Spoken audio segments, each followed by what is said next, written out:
नमस्कार, स्वागत है आपका जी राजस्थान में। इस साल राजस्थान में चुनाव होने वाले हैं और उसको देखते हुए पीएम मोदी 2 बार राजस्थान का दौरा कर चुके हैं।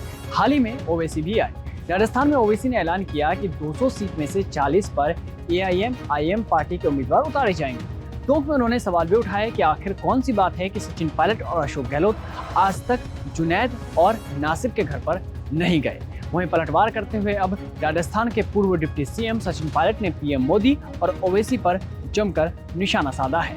पायलट ने कहा कि ओवैसी और मोदी राजस्थान आ रहे हैं जब चुनाव आ रहे हैं, सड़कों का उद्घाटन करने के लिए आ रहे हैं। 4 साल से कहां थे? चुनाव आए हैं तब धर्म की बात करते हैं, मजहब की बात करते हैं। पायलट ने कहा कि चुनाव खत्म हो जाएंगे, ये लोग गायब हो जाएंगे। यहाँ हम सब बैठे हैं, सुख दुख के साथी हैं। देखिए सचिन पायलट ने क्या कुछ कहा। अभी मोदी जी दौसा जा रहे हैं, असद ओवैसी टोंक जा रहे हैं। ये दोनों हमारे नेता 4 साल से कहां गायब थे? सड़कों का उद्घाटन करने के लिए जब चुनाव आए हैं तो आप बड़े बड़े भाषण देने आ रहे हो। चुनाव आए हैं तो आप मजहब की बात करते हो, धर्म की बात करते हो, लेकिन चुनाव से पहले भी आप नहीं थे। और मैं आपको वादा कर रहा हूं, जिस दिन राजस्थान के चुनाव खत्म हो जाएंगे ये लोग फिर यहां से गायब हो जाएंगे। ये तो यहां हम सब लोग जो बैठे हैं आप सबके दुख सुख के साथी हैं, और आप भी जानते हो, मैं भी जानता हूं, ये चुनावी साल है।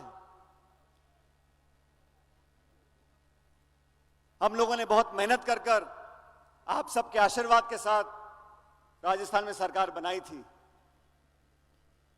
और वो लोग जो सिर्फ राज करना जानते हैं दिल्ली में बैठकर, जिन्होंने हमेशा किसानों के विरोध में कानून बनाए हैं, जिन्होंने बहुत मजबूरी में इस महान व्यक्ति को हाथ जोड़ने के लिए मजबूर किया है, वो लोग जो सिर्फ धर्म के नाम पर राजनीति कर कर सत्ता में हासिल करके बैठे हैं,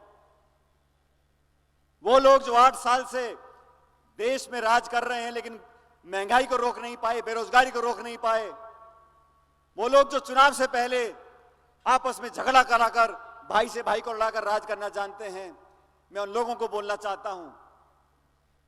आप छत्तीसगढ़ में आज सुबह सुबह आपने ईडी का छापा बढ़वाया है। कांग्रेस पार्टी का अधिवेशन 3 दिन के बाद है छत्तीसगढ़ के अंदर, और आज ईडी की कार्रवाई वहां पर हो रही है। पूरा देश देख रहा है। मौका परस्त लोग जो भावनाओं को बढ़ाकर लोगों का वोट लेकर राज कर रहे हैं, हर मोर्चे पर देश को फेल किया है। 70 साल में इतनी बेरोजगारी नहीं जितनी आज है। मैं उन लोगों से पूछना चाहता हूं कि आपने क्या योगदान दिया 8 सालों के अंदर?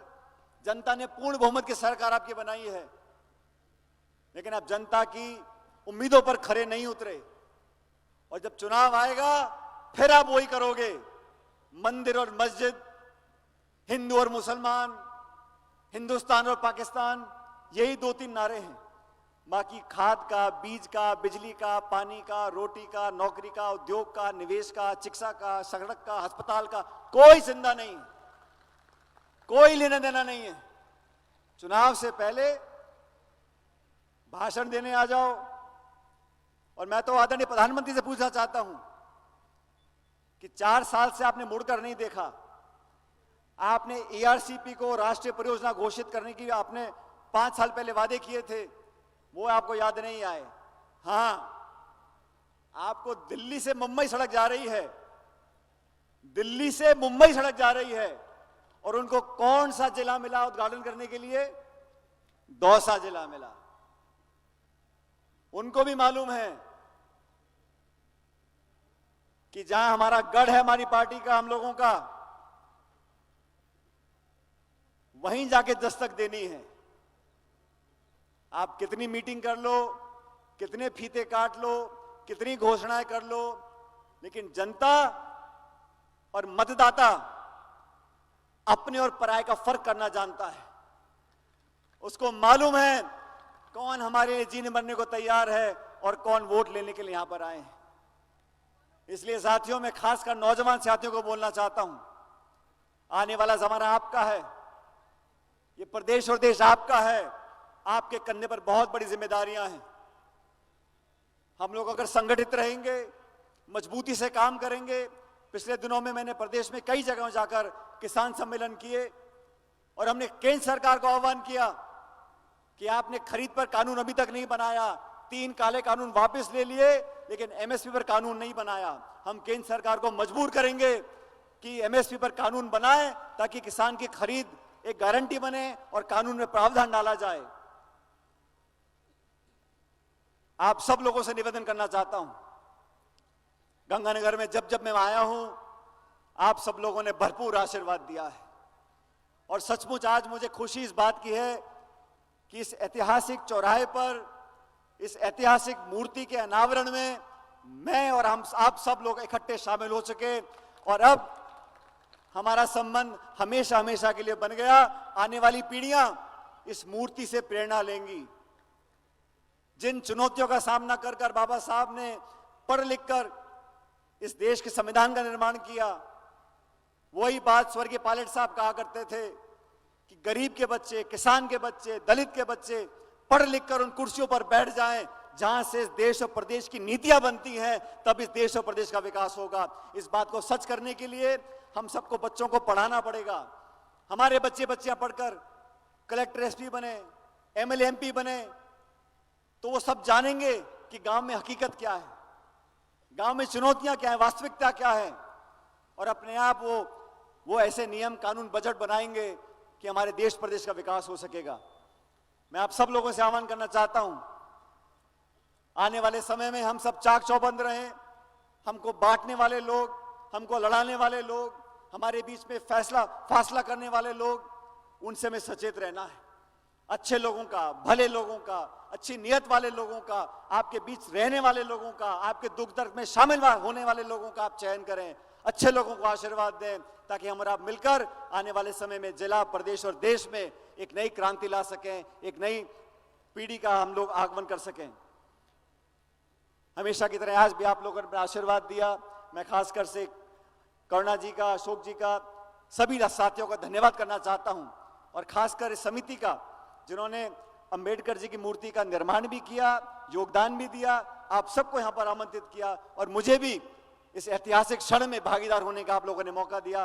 मैं हमेशा आपका आभारी रहूंगा। मैं तो परमपिता परमेश्वर से कामना करता हूं, ऊपर वाले से दुआ करता हूं कि आप सब हमेशा खुश रहो, फलो फूलो, आगे बढ़ो। हमारा आपस का प्रेम, प्यार, भाईचारा, कोई हिंदू है, कोई मुसलमान है, कोई सिख है, कोई अगड़ा है, कोई पिछड़ा है, कोई आदिवासी है, कोई दलित है, हम सब का खून लाल है। हम सब एक दूसरे के भाई हैं। हमें इस भावना को आगे बढ़ाना है और देश और दुनिया को दिखाना पड़ेगा कि हमारी एकता में कितनी ताकत है। इस एकता को बनाए रखो। भगवान हमको आने वाले समय में बहुत सारी खुशियां दे। आपका आशीर्वाद हम पर हमेशा बना रहे। बहुत बहुत धन्यवाद। जय हिंद। राम राम साहब।